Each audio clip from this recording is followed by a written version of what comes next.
Selamat malam, Dokter Anissa. Selamat malam, Linda. Iya, Waalaikumsalam warahmatullahi wabarakatuh. Dok, saya mewakili pertanyaan awam nih, Dok. Saya ingin bertanya, Dok. Jadi, ada anggota keluarga saya, Dok. Dia itu awal gejalanya itu muntah-muntah, mual-mual, sama gatal-gatal, Dok. Baik. Pas dibawa ke dokter, ternyata terkena gagal ginjal, Dok, dan harus melakukan cuci darah. Sebenarnya itu gagal ginjal itu apa sih, Dok? Iya, untuk anggota keluarganya Linda ini usianya berapa ya kalau boleh tahu? Usianya itu masih di golong muda sih, Dok, 42.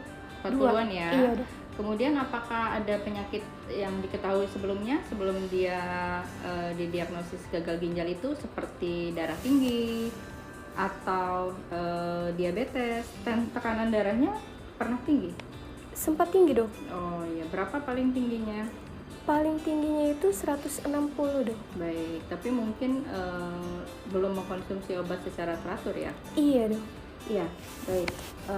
Memang ada beberapa kasus di mana pasien merasa dirinya tidak sakit, ya, walaupun karena seperti kita ketahui, jika biarpun sudah didiagnosis hipertensi atau tekanan darahnya di atas 120/80 mm air raksa, ya, mungkin 140 atau 160, bisa saja pasien tersebut tidak mengalami gejala.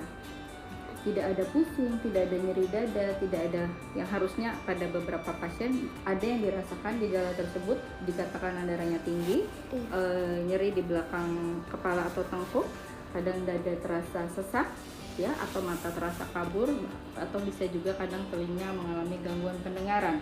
Namun pada beberapa pasien tidak ada gejala sama sekali. Orang tersebut merasa saya sehat, apalagi jika tidak rutin kontrol ke dokter karena tidak ada keluhan.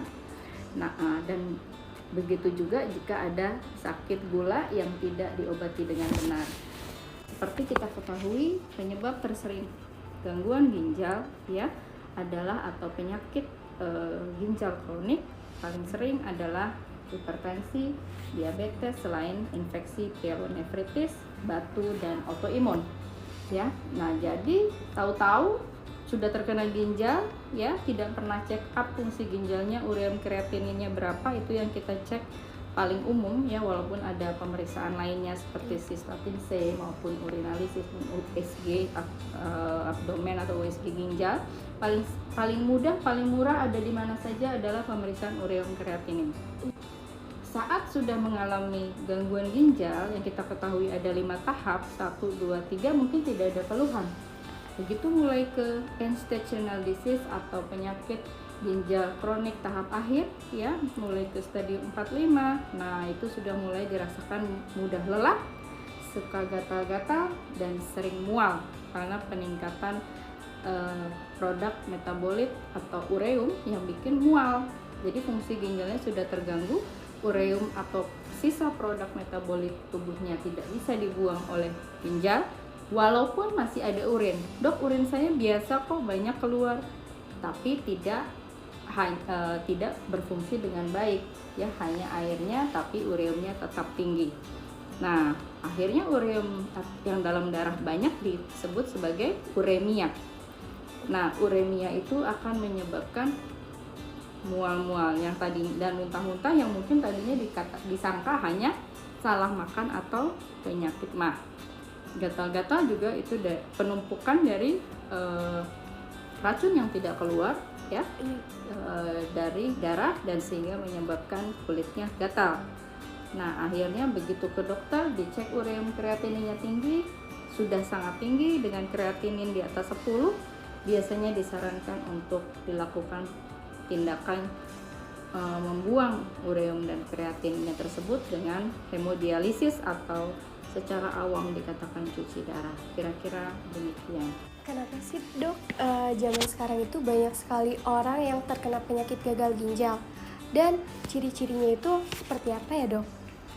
Baik, pertanyaan baik ya. Kalau ditanya mungkin ada benarnya kenapa sekarang prevalensi gagal ginjal, sebenarnya secara keseluruhan penyakit metabolik apa saja itu, obesitas, diabetes, ya, kolesterol, jantung, penyakit ginjal itu adalah penyakit metabolik, ya, yang terkait dengan hormonal, gula darah, ya, itu sekarang memang benar lebih banyak, tentu saja karena, nah sekarang olahraganya berapa? Linda olahraganya seminggu berapa kali? Biasanya sebulan sekali, Dok. Jujur ya. Iya. Nah, jadi karena kurangnya aktivitas fisik dan pola makan yang kurang sehat. Ya, sekarang lebih banyak makanan yang mengandung banyak lemak, digoreng ya, banyak makanan fast food, junk food ya, tinggi gula ya, yang tentu saja mengakibatkan resistensi insulin ya, dan obesitas, bahkan diabetes yang angkanya lebih tinggi. Dan tentu hal ini akan dan kolesterol juga ya, akan berakibat pada juga kejadian hipertensi yang lebih tinggi. Hasil akhirnya salah satunya juga mengakibatkan lebih banyak yang mengalami penyakit ginjal. Kedua, itu yang tidak langsungnya, tapi secara langsungnya juga banyak produk-produk makanan, minuman berenergi yang dalam kemasan pengawet yang berbahaya untuk ginjal. Banyak faktor lain juga, misalnya pasien-pasien misalnya mengkonsumsi obat nyeri yang beli sendiri tanpa berkonsultasi dengan dokter, yang merusak juga fungsi ginjal ya. Jadi banyak faktor, genetik juga, apakah ada juga memang pasiennya secara genetik ada polycystic kidney disease, ada kista pada ginjalnya, memang sudah rentan untuk terjadi gagal ginjal. Apakah per definisi gagal ginjal itu adalah gangguan bisa berupa anatomis ya, misalnya ada kista atau lahir dengan ginjal hanya sebelah ya, atau tidak ada dua tapi tidak yang satu ada hipokidney atau ginjalnya lebih kecil, itu adalah juga sudah masuk ke gagal ginjal. Atau ada gangguan fungsi yang bisa dilihat dari ureum kreatinin yang meningkat ya, atau pemeriksaan urinalisis, ada suatu hasil abnormal dalam urin ya. Nah, misalnya kebocoran protein yang harusnya tidak ada yang bocor, tapi pada pemeriksaan mungkin bisa didapatkan protein urin atau urinnya bocor, proteinnya menjadi positif 1, 2, atau 3. Nah, itu masuk ke dalam kriteria gagal ginjal. Dan terdapat 5 stage atau 5 stadium gagal ginjal ya, mulai dari 1, 2, 3, 4, 5 berdasarkan pembagian beratnya gangguan ginjal. Ureum kreatininnya ada hitungannya yang disebut laju filtrasi glomerulus ya. Nah, kapan 1 sampai 4 belum memerlukan cuci darah ya. Ya, untuk yang kronik ya. Untuk jika sudah di bawah CCT-nya atau kreatinin ukurnya sudah di bawah 15 ml per menit, nah itu baru harus dilakukan cuci darah atau hemodialisis ya. Nah, tapi berdasarkan angka ureum biasanya dilakukan jika ureumnya sudah meningkat dan di atas 200 bisa, atau di atas 150 ya. Nanti dihitung berdasarkan CCT tadi ya, atau ada rumusnya juga, dan kreatinin di atas 10 ya. Nah, tapi kapan mulai inisiasi atau dimulai? Ada yang menggunakan angka 10, ada menggunakan angka 7, dimana normalnya harusnya di atas 90. Bayangkan ya, jadi harusnya IGFR-nya, harusnya laju filtrasi glomerulusnya di atas 90, ini hanya 7 atau 10, sehingga harus dilakukan bantuan dengan mesin. Tapi dok, ada juga indikasi cuci darah yang tidak kronik atau akut. Nah, itu pada kondisi-kondisi yang hanya dibutuhkan beberapa kali untuk membantu, seperti kondisi sedang infeksi berat, pasien-pasien di ICU, unit perawatan intensif ya. Itu kadang-kadang pada kondisi infeksi berat atau ada suatu penyakit metabolik berat ya, seperti gula darah yang tinggi ya, kemudian ada sepsis infeksi tadi, atau ada gagal jantung, itu membutuhkan bantuan mesin cuci darah untuk membantu kerja ginjalnya karena sedang terganggu oleh penyakit-penyakit tersebut. Nanti kalau penyakitnya sudah perbaikan, cuci darahnya bisa berhenti. Itu kita sebut gangguan ginjal akut. Jadi hanya sementara atau tidak kronik yang harus seumur hidup. Dok, apakah penderita gagal ginjal bisa sembuh total, dok? Ya, selalu pasien dan keluarganya antusias menanyakan ini ya. Sembuh total jika pada untuk cuci darahnya atau untuk gagal ginjalnya? Untuk gagal ginjal ya. Ya. Perlu diketahui diagnosis gagal ginjal akan dibuat setelah 3 bulan didiagnosis dan dievaluasi. Jadi pada awalnya itu gagal ginjal kronik ya. Pada awal datang kita tidak akan pernah tahu pasien ini akan kembali ke angka kreatinin berapa. Saya pernah punya pasien misalnya pas datang dengan kreatinin 11 atau 12 pada keadaan kondisi sepsis ya. Jadi rules-nya adalah kita tidak bisa menghitung CCT atau laju filtrasi glomerulus atau glomerulus filtration rate atau GFR itu pada saat akut, karena saat akut ada faktor confounding atau ada faktor yang mempengaruhi. Kenapa? Ceritanya lagi nggak fair nih, si ginjalnya lagi kerjanya terganggu oleh infeksinya ya, lagi sedang infeksi.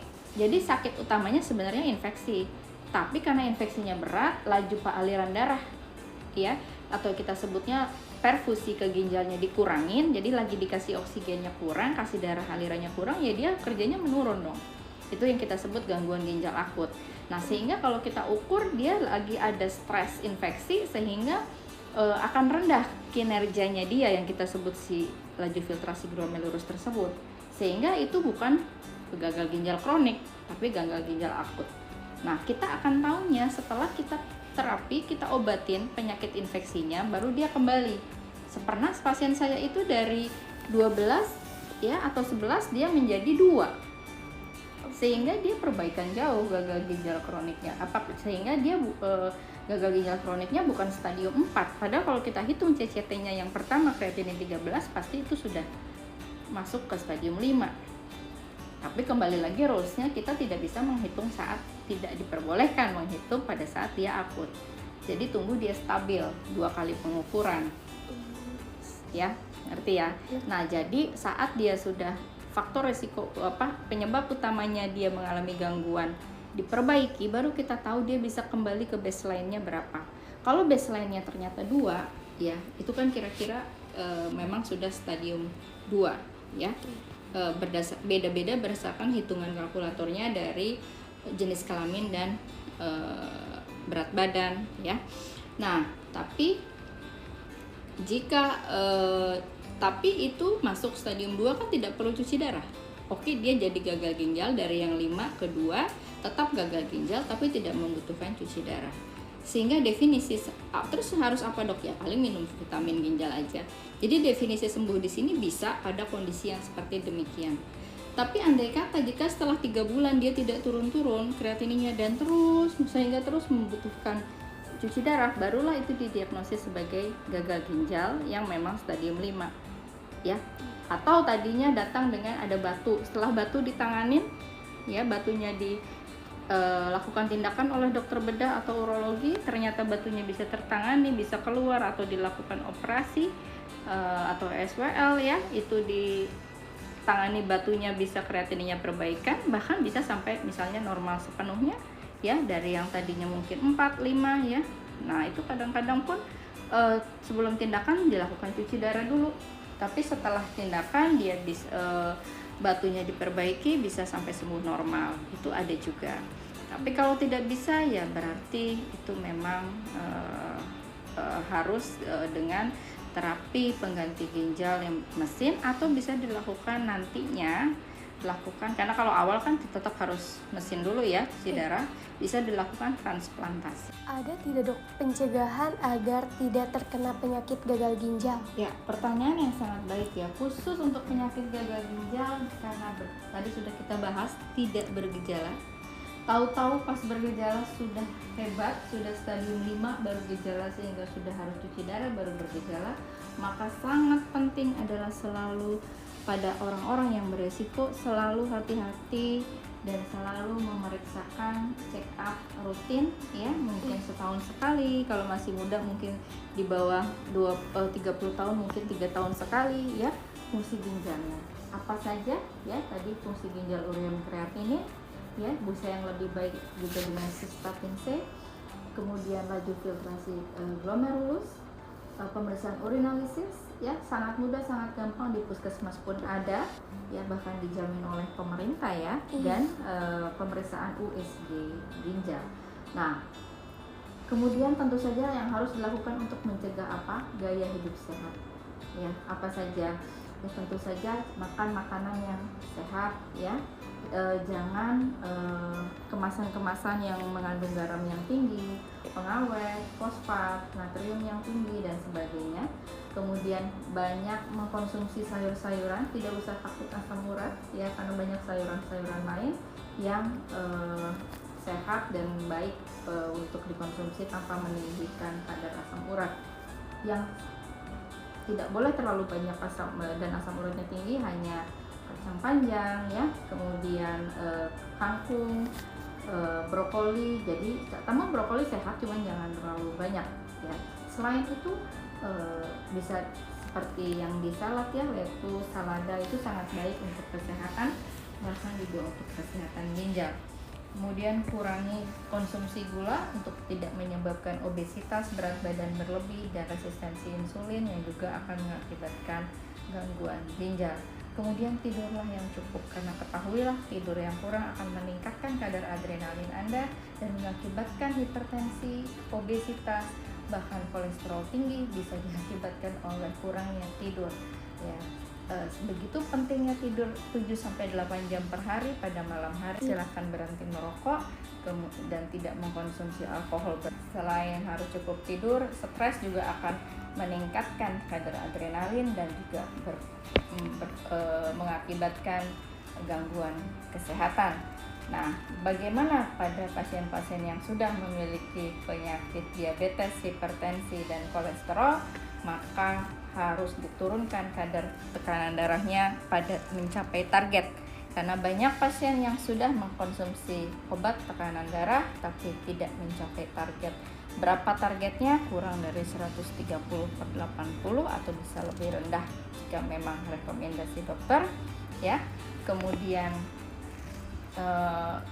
untuk gula darah turunkan sesuai target ya. Puasa harus di bawah 110 atau bahkan 100, tapi pada orang tua mungkin bisa agak lebih longgar. Kemudian setelah makan juga tidak boleh lebih dari 180 ya. Lebih baik lagi jika di bawah 160. Nah, demikian untuk mencegah terjadinya komplikasi akibat hipertensi dan diabetes ya, kepada kelainan ginjal.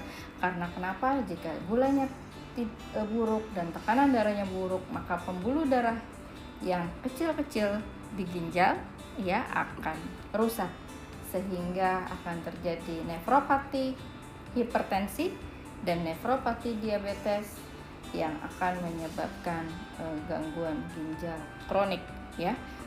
Nah, kemudian untuk penyebab yang lain, kalau batu ya kita harus tahunya dari keluhan gejala ya, USG, kista juga kita lihat adakah kelainan bawaan atau tidak ya. Autoimun ya kita lihat apakah ada keluhan. Dan jika sudah didiagnosis autoimun, misalnya lupus, kita lihat komplikasi ke ginjalnya ya.